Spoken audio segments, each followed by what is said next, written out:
And at a recent performance at the Mirrors Festival in Hackney over the Halloween weekend, Saya wore a cow costume while Clary, dressed like a sheep, introduced the band as Mary in the Farmyard. No one laughed but the band.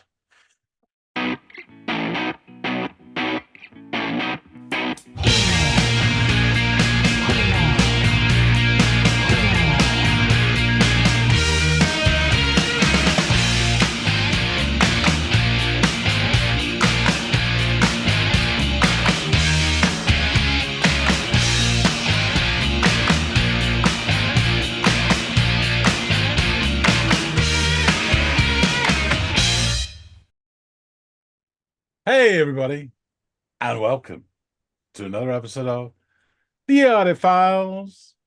My name's John. His name is Andy.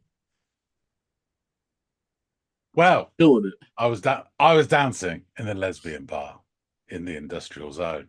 I was dancing with my friends and dancing alone.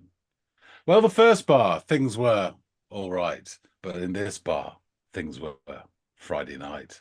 In the first bar, things were just all right. This bar, things were Friday night, and I was dancing in the lesbian bar. Oh, I was dancing in a lesbian bar. Ooh, ooh, ooh. More on that later, perhaps. But first, we have a track to listen to. And because it's Friday, it's one of our special viewers' requests. Now, this one comes from Michelle Marsh, 9324. But there's only one Michelle Marsh in our hearts and minds. And they dropped a comment on the Cage the Elephant Shake Me Down episode, suggesting this brand new band, and they are brand new, Mary in the Junkyard. And the track is, they may have dropped a couple, but Tuesday is the one we're doing. So we have obviously discussed it beforehand, and Andy is the one who's going to be checking out Mary in the Junkyard. And I'm sure we talked about this, but you've never heard of them either, have you? No, I haven't. And I'm a little bit, not a little bit, I'm a lot of bit intrigued as to what I'm going to get. I always am when it's an artist I've not even like been told about, or you should go check. Like I'm working with nothing, completely blank slate here. So God knows what's going to happen when I press play, but I'm looking forward to it. Excellent. Well, you toddle off, check out Mary in the Junkyard, and come back and report your findings. Do just that. Widen my horizons, please. There's so much I don't know about this land. Talk to myself to no reply. Open my eyes, please. I feel like an alien here, breathing from a separate heart.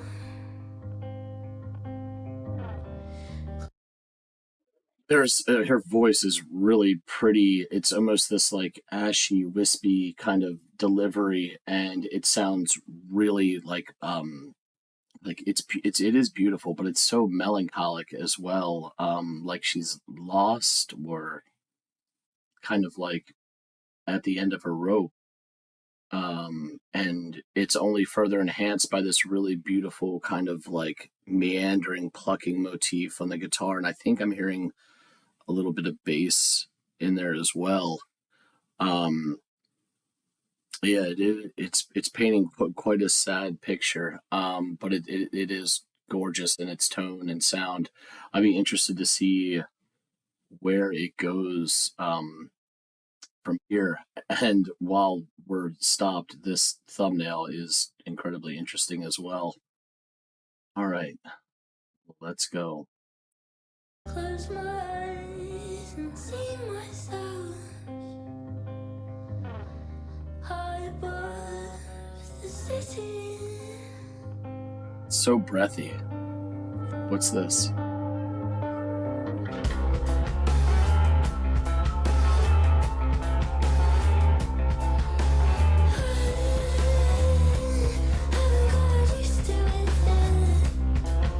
The cosmos curled up in bed.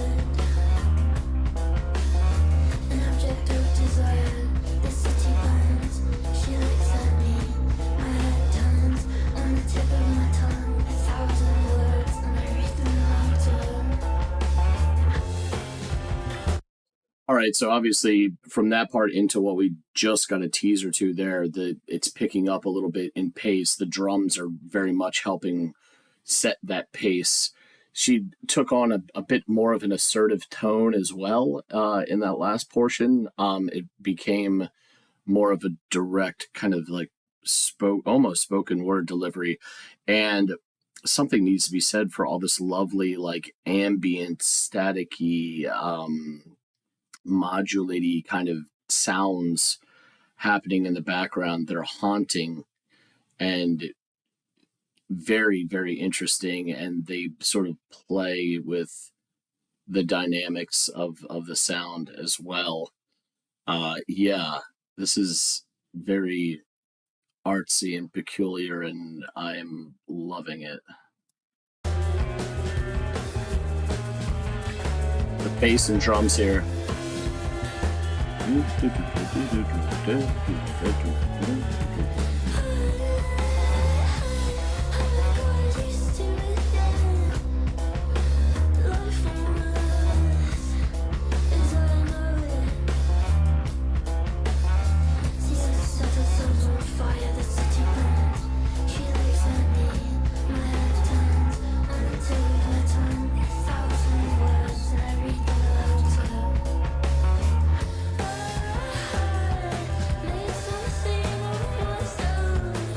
Love these drums.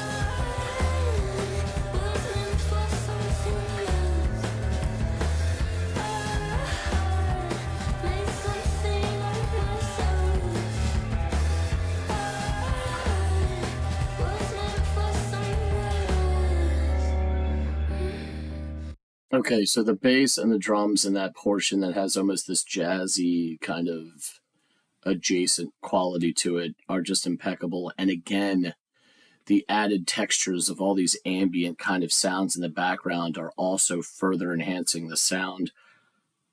Great stuff. I feel like an alien here, breathing from a separate home. Close my eyes and see myself high above the city. So breathy.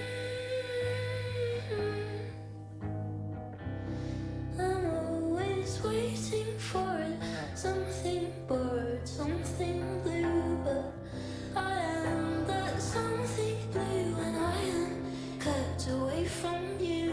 And he said, get out of my way, and I destroyed the Tuesday. I'm always waiting for it when I'm getting close to you, and I'm always waiting for it, something bright, something blue, but I am that something blue, and I'm getting close The bass. to you. He said, get out of my way, and I destroyed the Tuesday. I'm always waiting for it when I'm getting close to you. I'm always waiting for it, something bright, something blue, but I am that something blue, and I am cut away from you. He said, get out of my way, and I destroyed the Tuesday. I'm always waiting for it when I'm getting close to you. I'm always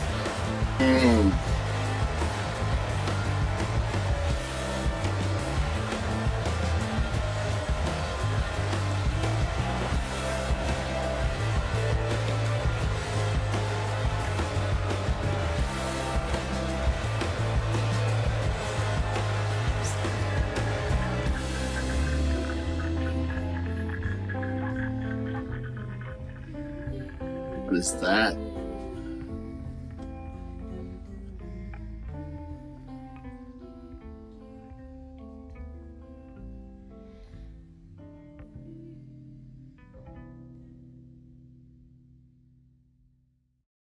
All right. Yeah, there's a lot to unpack with this one. I can tell you already that I'm going to be listening to this again at some point once John and I are wrapped up with this. I really am intrigued by this song. her vocal delivery was, I don't know, there was like this performance art quality to it that really captured the mood or set a mood for this song. There's in her lyrics there were these like something borrowed, something blue, which is like an allusion to like something a bride would have on their wedding day. That old tradition. But she says, "But I'm the only thing that's blue when I'm kept away from you," or something to that effect. So I think this is like a, you know, a love song of some sort, where she's missing somebody, this anonymous you that she references. And maybe a touch of feeling out of place as well, because she makes some allusion to like her being an alien as well, which obviously the first thing I think of is, being far into a place or a situation. And she's struck, and the tone in her voice speaks to this like longing or sorrow about that, I would imagine. Yeah, there was a touch of Radiohead to some of the music and the way they played with things in this one. At least that's what I was reminded of. I wonder if maybe John caught that, or if he would refute my opinion about that. But that's sort of shades of what I got listening to this. I really thought this was like tastefully done and not too ham-handed on their dynamic shifts and playing with sounds. It was all really fluid and really, really professionally done. Nothing was jarring or seemingly out of place. The rhythm section in this band is wonderfully dynamic as well. The bass and the drums, knowing when to build and fall back and crawl into frame, knowing when to carry the baton for this track. They did that throughout different junctures in this. And then when they didn't, the guitar and the ambient sounds in the background, even that almost like a liquid grinding sound there at the end, which I imagine has to be generated from the guitar, was a very interesting little touch to send things off to fall back into this lulling sound that sort of carries us to the nothingness that was the end of the tune. Yeah, really, really pretty in a sad, sad way, and yet kind of relatable,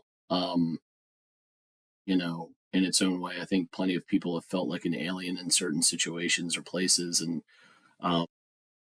we've probably all dealt with love loss or separation from someone or those that we love or have affection toward. Yeah, this is really, really cool.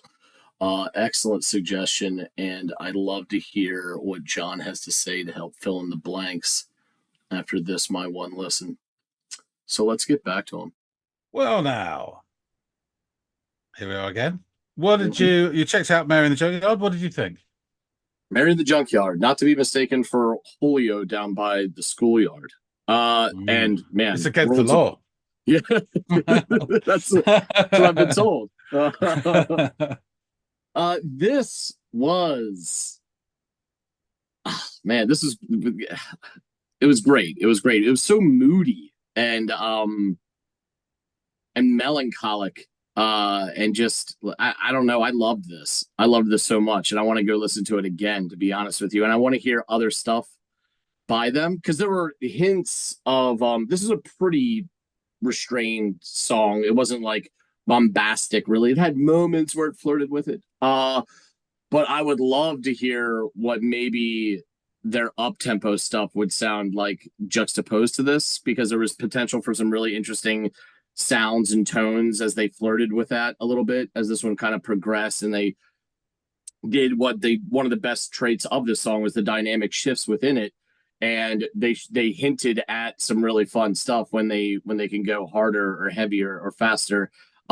Which should, and if I listened to something like that on my first listen to these guys, I'd want to hear what their softer, more restrained stuff sounded like. So it's not like I'm against hearing the softer, more restrained stuff. That's what this song provided me. So I'm wondering what the other side of the coin would look like. Yeah, it has this like soft but broken quality to it, and I mean like emotionally broken. And that's the way it starts, and it's got shades of that throughout. And there's this and this feeling or this vibe is underscored by that kind of light guitar picking with a little bit of bass behind it, and just her delivery. This airy, can't really complete my words at times. I mean, you know what she's saying, but she's not putting an emphasis on the last syllable because it's like it's almost like it's taking too much out of her, or she's on the brink of you know, emoting too much and she doesn't want to lose control. Around the 57-second mark, things intensify a bit with these swirling sounds, and the presence of percussion now. And there's almost a bending, hypnotic quality to the melody, if you want to use that term melody during this part, because it's not exactly whistle while you work quality of melodic stuff they're doing, but it's as close as we're going to get in this song.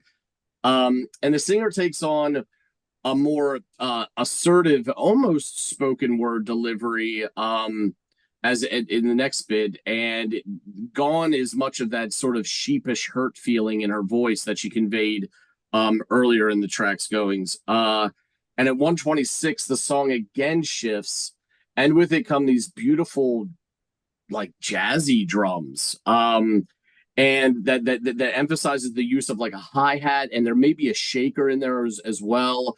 And the bass with that is working hand in glove with the drums, and it sounds so good. Like I love what like it sounded really, the evocative nature of the more stripped back sound is good, and it played its part perfectly. But just if I had to pick my favorite sound, it was when everyone was sort of in the mix doing their things and things picked up a bit. I really loved the rhythm section in the song so much. There's also kind of the unsung hero of this track, if there is one, is these whoever is in charge of the ambient sounds in the background. Like you're getting these things that I can only assume are generated by guitars and the use of amplifiers, but you're getting all these really interesting kind of whines and droning sort of sounds that come in and fade out. And they're all judiciously placed throughout the song. And again, add another layer to the cake, and is just I love the way they sound. They're haunting in their presence, a lot like her voice is in its tone through a lot of this song. And I like that, how that those two aspects kind of pull on the same string, if you will. And we're treated to another verse, or what I think is the verse, and it shifts again, and the drums drop out, leaving only this light guitar plucking and her sort of ashy, hesitant delivery, where she's comparing herself to an alien at one point, I believe she says, and breathing out of a different hole, I think I caught, which is really interesting, and I assume is underscoring her feeling of being out of place in whatever scenario or situation she's in. And while the drums still haven't reappeared, we get a slight tonal shift in the song as the guitars morph from that light plucking motif into this slowly growing chord strike that's more of like a trudging along of the guitar rather than this more flourishy kind of picking sound. And I liked that a lot. It was a real shift in, again, the dynamics of the song. And it's during this portion that her lyrics begin to allude to things that a bride might have on her wedding day, something borrowed or something blue. But then she says she's always blue when waiting for this, or kept from this anonymous you that we hear about in the song. And something about a destroyed Tuesday, which I guess is apropos because the song's name is Tuesday, but you don't really think of like a wedding, which I'm led to believe this is what's alluded to, again because of the whole borrowed blue thing. Who gets married on a Tuesday? Like it just seems odd as to like mark your calendar for Tuesday as the big day. But regardless, that's definitely the day because she stated as much and named the song after it. And I don't know the specifics, but this is evidence of like her pain or her sorrow about the distance between her and the object of her affection, whoever this you is. And around the 3:26 mark, the drums come marching back into battle, giving the song some added strength and drive. And this lasts for maybe 30 seconds. And then again, the drums cut out, save for the timekeeping mechanism of this bass drum, or at least I believe that's what's happening on one listen. So again, the chords carry her words for a bit before the drums make another triumphant return, and in doing so, ramp everything up to a near cacophonous level, which is right where I'm loving. Like I'm really starting to fall in love with this song. And the things kind of wind down with the vocalist humming over these delicate guitars from that similar or akin to the beginning of the song until we reach just nothingness of sound. Really, I mean that's all, folks. And I gotta say, like, obviously the rhythm section, the drums and the bass, I absolutely loved. Her voice and the way she used it, and sort of the technique she deployed to underscore her sorrow, I thought was really, really interesting. It kind of reminded me of Frightened Rabbit when we did that, and you could hear it in his voice. Or sometimes when you hear like some of the Andy Hall stuff I brought to the table, and you can hear his voice emoting, not only singing but emoting. She's doing that, and it adds a bit of performance art to, you know, she's not just straight singing. This isn't choral. This is it's just as much a music piece as it is a performance piece. So I really admire that, her choices and the delivery on those choices.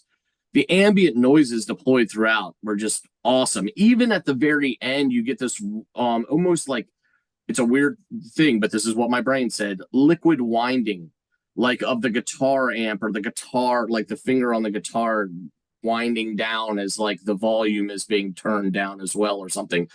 That happened very, like, right towards the end before we kind of faded into nothingness. And it made it a very memorable track for me, one that I want to go off and listen to again for sure. And at times, and I was interested to hear what you thought about this.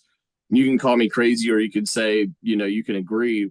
But I got the way the song was constructed, and the dynamics therein kind of reminded me of some like Radiohead stuff, and how they'll tinker around with dynamics and sounds and all these little additives, and even York's like playing with his vocal delivery to underscore the topic or the mood or the atmosphere of the song. They all kind of like, it's all kind of cobbled together and layered in a way that just the first band I thought of was sort of like a female fronted Radiohead for some reason. So anyway, I'll be revisiting this track and this band, but I really, really enjoyed it. But as we stated from jump, there's not shit I know about these guys, so I'm very much looking forward to what you have to say on it, and kind of like what you thought of the song as well. Okay, interesting. Yeah. I will say about, so they're a new band.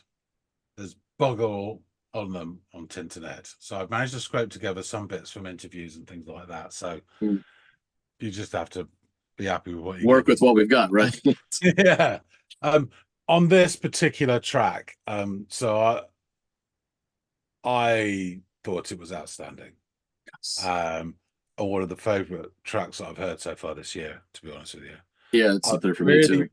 Really impressed. It was nice, and I'll tell you what, I found it original sounding, full of atmosphere and edge. It had feel to it as well.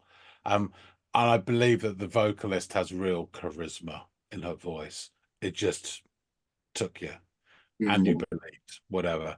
It was really impressive.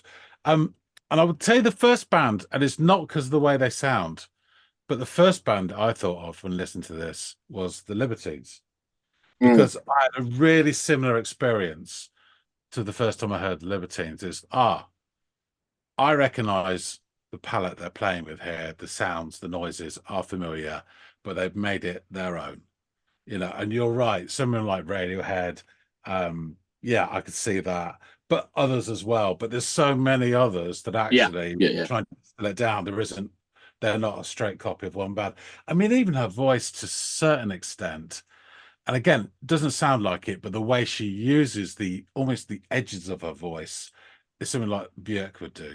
Yeah, know, I knew you were going to say Bjork. I really, was just waiting. so yeah, I was really impressed. In fact, I was so impressed because they've only released 2 singles, but they brought out, as we record this now, they brought out their first EP Friday just gone, and I ordered it, and I just got a message from Royal Mail, who's delivering it, saying that I will receive it tomorrow morning. So So, thank you. so Bang on John, you song. two singles, two singles. How many tracks are on this EP that they've just released? 5. 5. Okay. All right. Yeah, I'll Yeah. be So looking for that Ghost is, digitally. yeah, is the main track, but this song Tuesday is the 5th track on the EP as well. So I thought, yeah, I've got to get it because it's got some of this stuff in as well. I have listened to it electronically. It's really good as well. I don't think I've completely absorbed it. As I say, I only managed to get it digitally on, I don't know, about 4 days ago, 3 days ago. So I've not completely absorbed it, but I know I like it. Yeah. And I think this is a really interesting band.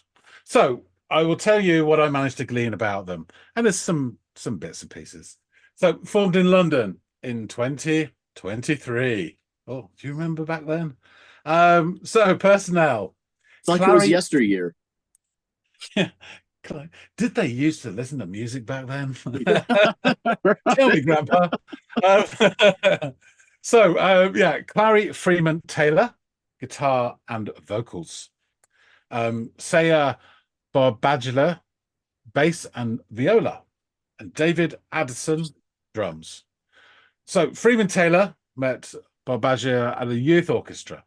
They were members of, and then they were members of the indie rock band Second Thoughts, which gained a devoted social media following during lockdown.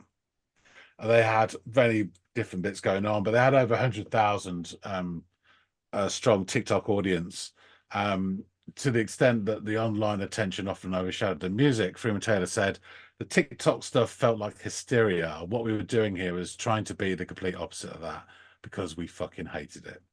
So apparently when they were trying to do stuff, the two of them would work on music themselves, separate to the band they were in, Second Thoughts. And so they presented some of this music to them and they went, nah, we're not interested.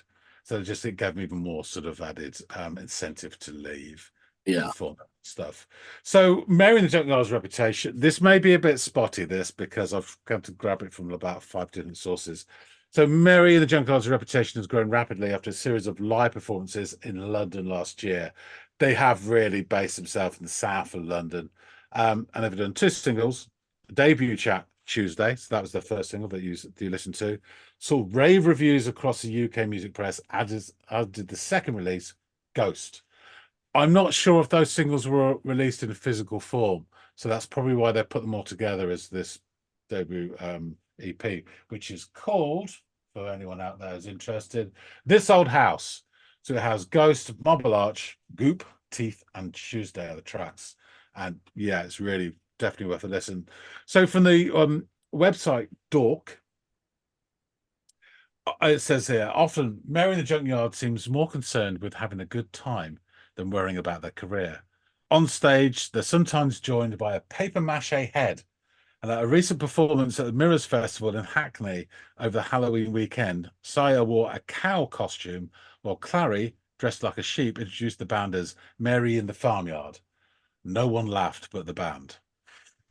I'd never want to watch someone play on stage that didn't look like they're enjoying it, shrugs Clary. Everything that's happened so far has just been lots of fun, adds Saya. Later on tonight, they're celebrating signing to AMF with a pizza and bowling party. It's an 8-year-old's dream, grins Clary. So they sound pretty grounded.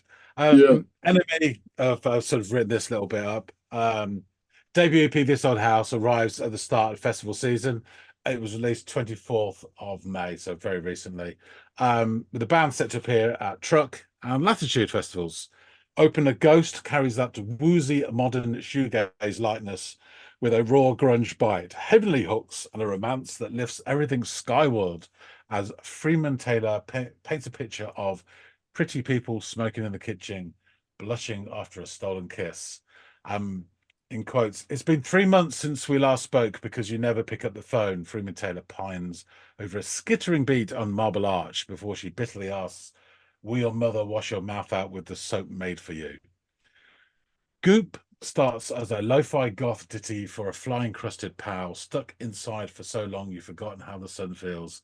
The violins chirp, the strings cry and warp, the band share Robert Smith's knack for turning dull reality into weirdly wonderful melodrama. High praise.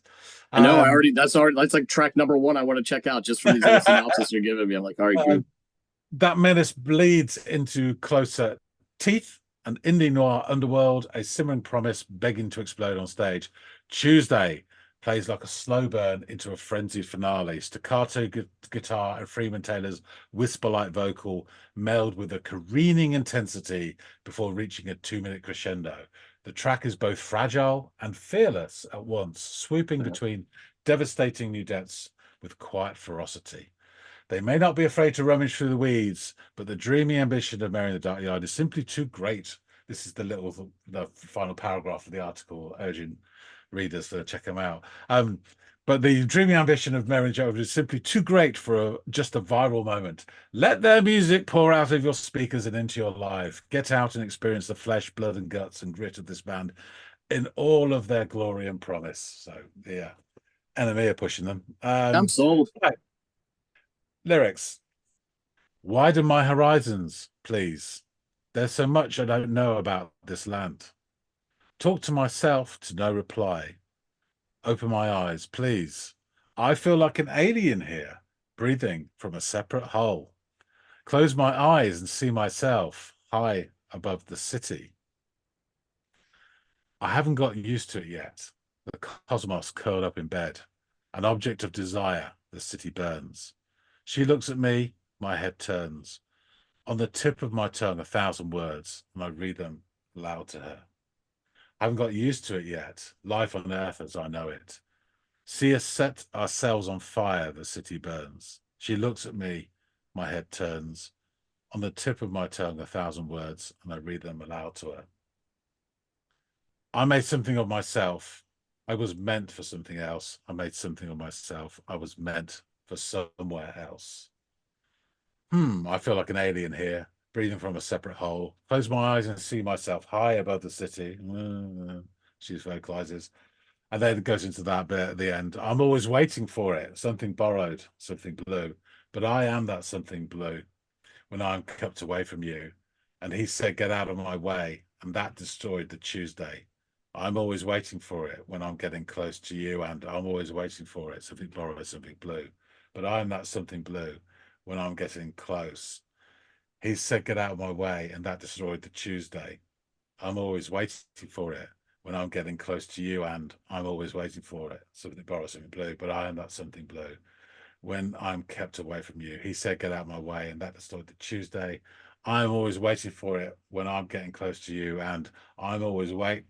And the voice just kind of stops at it onto the end.